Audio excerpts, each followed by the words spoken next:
Hello everyone. Some question series का ये तीसरा क्वेश्चन है। पहले जल्दी से 2-3 मिनट में ऑब्जेक्टिव के पॉइंट ऑफ व्यू से बात कर लेते हैं इस सवाल के अकॉर्डिंग। ओके, आप इस सवाल से पहले इस सवाल को देखिए। नाउ इस सवाल को पढ़िए। The total elongation of the structural element fixed at one end, free at other end and of varying cross section as shown in the figure when subjected to load 2p at the free end is.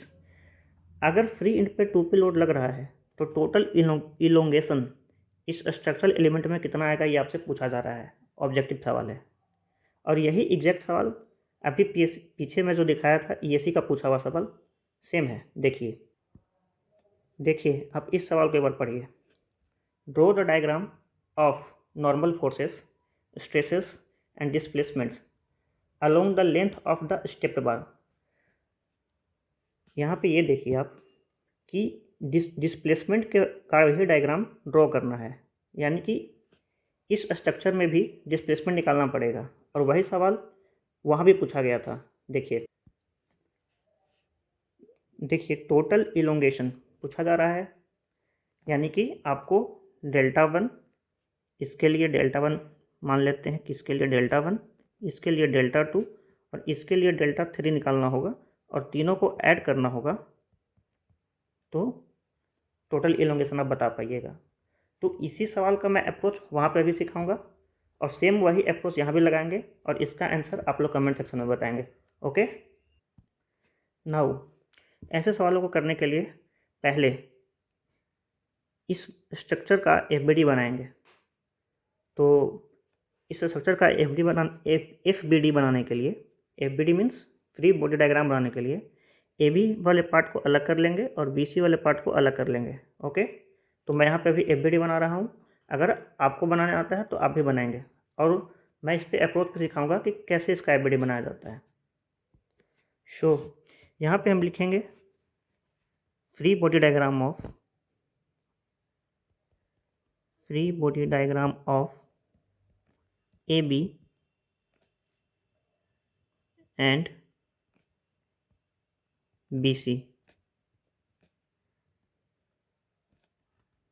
Now मैं यहाँ पे diagram बना रहा हूँ, AB part को अलग और BC part को अलग। नाउ यहाँ पे देखिए AB पार्ट अलग है, BC पार्ट को अलग कर लिया। अब देखिए फोर्सेस कैसे बनाते हैं। जब आपके पास कोई भी हैंगिंग बीम दिया जाए, हैंगिंग बीम मतलब कोई इस तरह का बीम दिया जाए जो ऊपर से फिक्स्ड हो, तो ऐसे केस में हमेशा एफबीडी सब फिक्स्ड साइड से बनाना शुरू करते हैं। ओके, पर अगर ऐसा डायग्राम दिया जाए तो इसका एफबीडी आप हमेशा जहाँ से फोर्स लगाया है वहाँ से बनाना शुरू करेंगे तो आप इजीली बना पाइएगा। ओके, तो हम लोग शुरू करते हैं बनाना। तो यहाँ पे लोड लग रहा है 50 किलो न्यूटन का, तो इस डायरेक्शन में सेम मैग्नीट्यूड का फोर्स लग जाता है। अगर ये टेंसाइल नेचर का है तो यहाँ भी टेंसाइल नेचर का लगेगा 50 किलो न्यूटन का। नाउ यहाँ पे इस वाले फोर्स के अपोजिट नेचर का फोर्स लगता है विथ सेम मैग्नीट्यूड। तो इसका डायरेक्शन इधर की ओर था तो इसका डायरेक्शन इधर की ओर होगा, ताकि ये दोनों आपस में कैंसिल आउट कर सके एक दूसरे को। ओके, एंड जैसा कि मैंने अभी बताया कि इस वाले फोर्स का जिस नेचर का ये था उसी नेचर का ये था, तो जिस नेचर का ये होगा उसी नेचर का ये भी होगा। तो ये टेंसाइल है तो ये भी टेंसाइल लगेगा 50 किलो न्यूटन का। Now this is the free body diagram of AB part and BC part. Okay, now सवाल में देखिए कहा गया है draw the diagram of normal forces. तो मेरे पास नॉर्मल फोर्स का डायग्राम बनाना है और नॉर्मल फोर्स का एफबीडी मेरे पास मिल चुका है, तो इसका हम डायग्राम बनाएंगे। तो हम लोग यहाँ पे क्लियरली देख सकते हैं कि AB और BC दोनों पार्ट पे 50-50 किलो न्यूटन का टेंसाइल फोर्स लग रहा है। ओके, तो उसका डायग्राम देखिए कैसे बनेगा।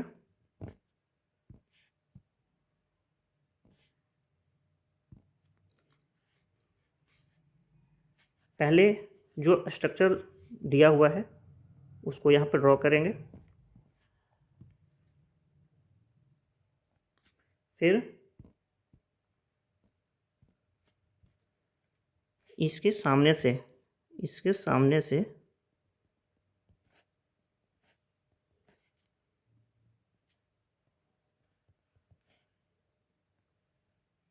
एक 50 किलो न्यूटन का टेंसाइल टेंसाइल होगा 50 किलो न्यूटन का, I am sorry 50 kilo Newton ये दिखाएंगे ए, ये है बी, ये है सी, तो यहाँ पे होगा ए, इसके सामने में यहाँ पे होगा बी और यहाँ पे होगा सी। तो this is the normal force diagram जिसमें 50 किलो न्यूटन का लोड लग रहा था। तो ये मेरा first part of the question हो गया। नाउ आगे कहा गया है सवाल में, नॉर्मल फोर्स डायग्राम बन गया, स्ट्रेस डायग्राम ही बनाना है और डिस्प्लेसमेंट डायग्राम ही बनाना है। तो हम लोग स्ट्रेस डायग्राम बनाते हैं। ओके, तो स्ट्रेस डायग्राम बनाने के लिए स्ट्रेस निकालना होगा, तो हम लोग स्ट्रेस निकालते हैं। तो क्या लिखेंगे, पहले लिखेंगे यहाँ पे normal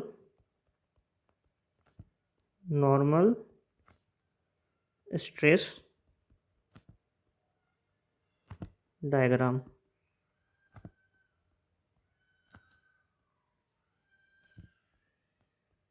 normal stress diagram. Okay, तो स्ट्रेस निकालते हैं पहले।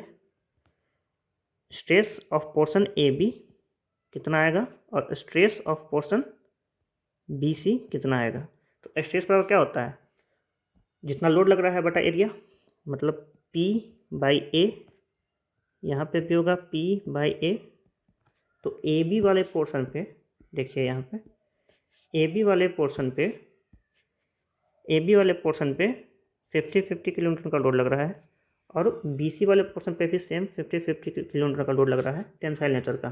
ओके, तो लोड हो गया हाउ मच 50 डिवाइडेड बाय, अभी एरिया देखते हैं कितना दिया गया है, यहाँ भी है 50 डिवाइडेड बाय एरिया देखते हैं।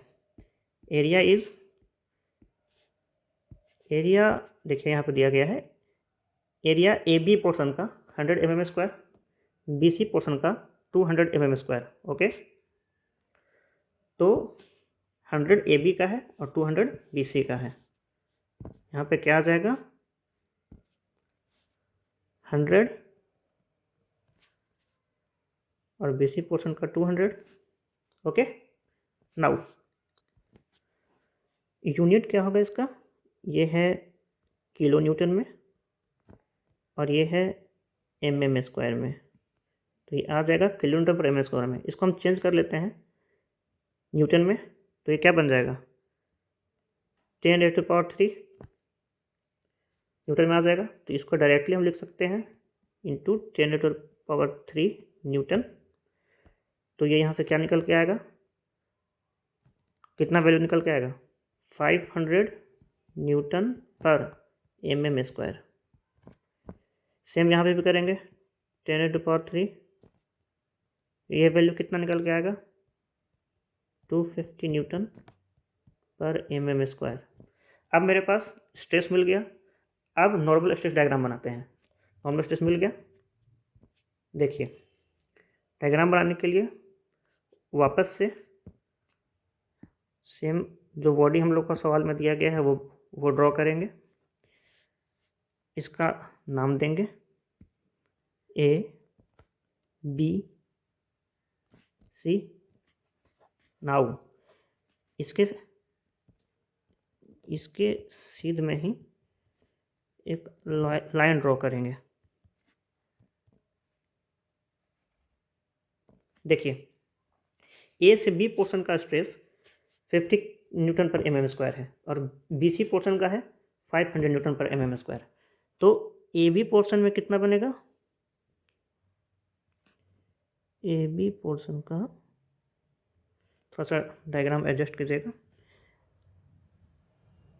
ए बी पोर्शन का कितना है 500 न्यूटन पर 500 न्यूटन पर mm square and BC portion का कितना है 250, लगभग इसका लगभग हाफ ही है, 250 न्यूटन पर mm स्क्वायर। तो and this length is how much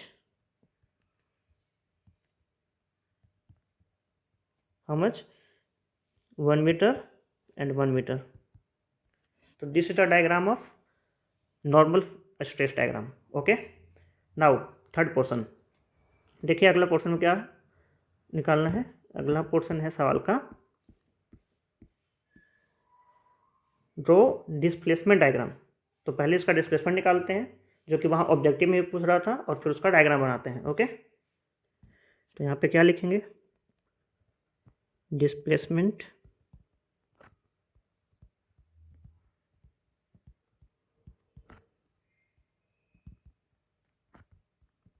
diagram. Okay, displacement diagram बनाने के लिए डिस्प्लेसमेंट ऑफ द बॉडी निकालना होगा। Displacement of the body means elongation कितना आएगा इस बॉडी में ड्यू टू लोड। जैसे इस फोर्स के कारण जो 50 किलोमीटर का फोर्स लग रहा है, उसके कारण इस पूरे ए बी सी पोर्शन में कुछ न कुछ इलोंगेशन आ रहा होगा, जिसके वजह से हो सकता है ये बॉडी इलोंगेट होकर यहाँ तक पहुँच जाए। तो यही वो पूछ रहा है कि ए बी का अलग निकालिए और बी सी का अलग निकालिए और उसका डायग्राम ड्रॉ कर दीजिए, तो डिस्प्लेसमेंट डायग्राम बन जाएगा। और जो पीछे ऑब्जेक्टिव हमने पूछा था स्टार्टिंग में, उसमें क्या करेंगे? जैसे अभी मैं निकालूंगा इसका डेल्टा 1, इसका डेल्टा 2, उस सवाल के लिए दोनों को ऐड कर देंगे और इस सवाल के लिए इसका डायग्राम ड्रॉ करेंगे। ओके, नाउ तो लिखेंगे delta is equal to, formula क्या होता है? PL/AE। ओके, अच्छा, इसी चीज़ को देखिए तो ऐसे लिख सकते हैं, ये P/A स्ट्रेस बन जाएगा into L divided by E, ऐसे लिख सकते हैं, बिल्कुल लिख सकते हैं। तो हमें ऐसे इसलिए इस फॉर्म में लिखें क्योंकि हमको स्ट्रेस AB का और स्ट्रेस BC पोर्शन का पहले से पता है। ओके, तो इजीली हम यहाँ से इसका डेल्टा निकाल पाएंगे। अच्छा, अगर मेरे पास स्ट्रेस पहले से पता नहीं होगा तो हमें P तो पता है, तो हर एक सेक्शन के लिए P यहाँ पे रख देंगे। ए हर सेक्शन का पता है, लेंथ हर सेक्शन का पता है, तो वहाँ से भी हम लोग डेल्टा निकाल सकते हैं। ओके, तो हम लोग को स्ट्रेस पता है, तो हम लोग स्ट्रेस पहले लिख लेते हैं कितना कितना है। तो ए बी पोर्शन का स्ट्रेस आया था 500 न्यूटन पर mm square and BC portion का स्ट्रेस आया था 250 न्यूटन पर mm स्क्वायर। तो हम लोग डेल्टा निकालेंगे फॉर ए बी, कितना होगा? Stress of A B into length L divided by E। So stress in A B 500 newton पर mm square into length is how much? तो लेंथ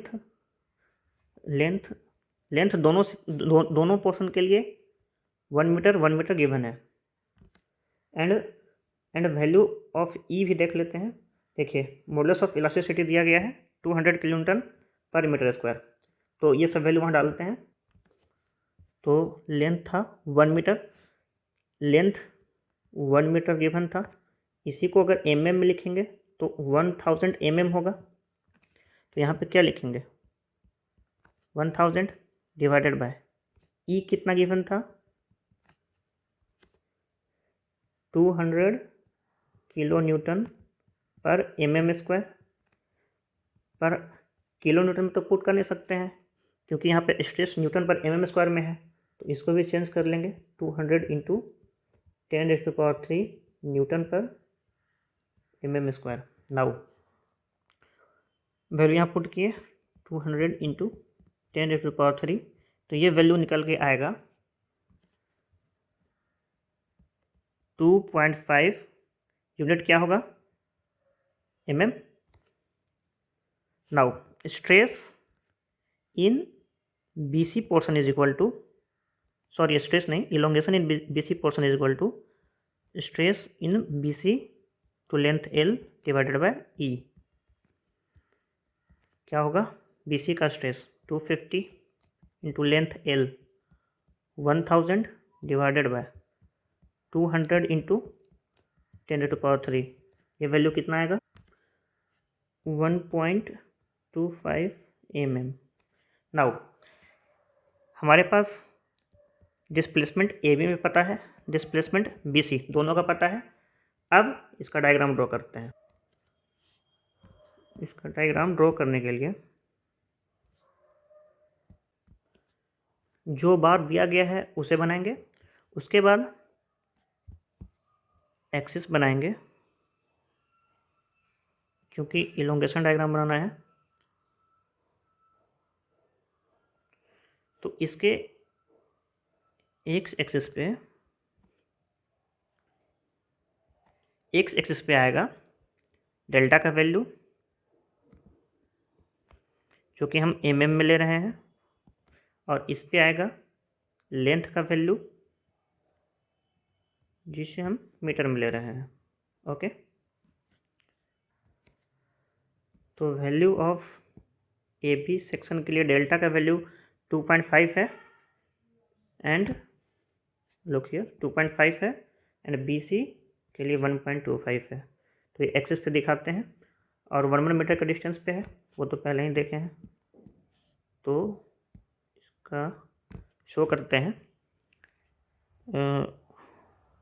2.5 यहाँ पे 1 2 let's 2.5 mm here and 3.5 mm here। Okay, now ये है 1 metre के distance पे।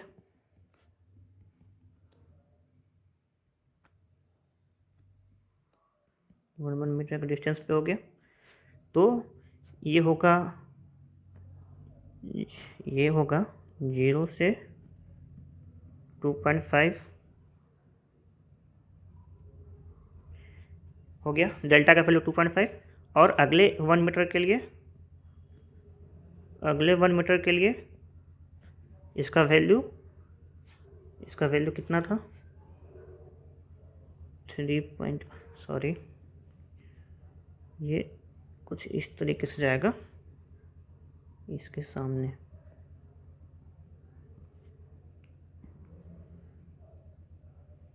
इस तरीके से। ओके, सो यहाँ पे लिखेंगे A B and C। Look here, AB portion का 2.5 है, BC पोर्शन का 1.25 है। तो यहाँ देखिए AB पोर्शन का वैल्यू कितना था, AB पोर्शन का था 2.5 एंड BC पोर्शन का कितना था 1.25। तो फाइनली C पॉइंट का इलोंगेशन कितना हुआ होगा, तो ऐड करेंगे 2.5 प्लस 1.25 कितना बन जाएगा 3.75 mm। सो यहाँ पे 3.5 ना दिखा करके, यहाँ पे 3.5 नहीं दिखा के 3.75 शो करेंगे क्योंकि फाइनली 3.75 mm पॉइंट C का इलोंगेशन होगा। ओके, तो this was the solution of this question. I hope आपको सब कुछ समझ में आया होगा। अगर कहीं पे भी थोड़ा सा भी डाउट आ रहा है तो आप कमेंट सेक्शन में लिखिए, मैं उसका रिप्लाई करूँगा। Okay, thank you. एंड जो ऑब्जेक्टिव क्वेश्चन मैंने दिया था उसका आंसर भी आप लोग कमेंट में करेंगे, और फिर भी अगर दिक्कत होगा बनाने में तो आप बताइएगा, मैं उसका सॉल्यूशन कम्युनिटी टैब में डाल दूँगा। Okay, thank you.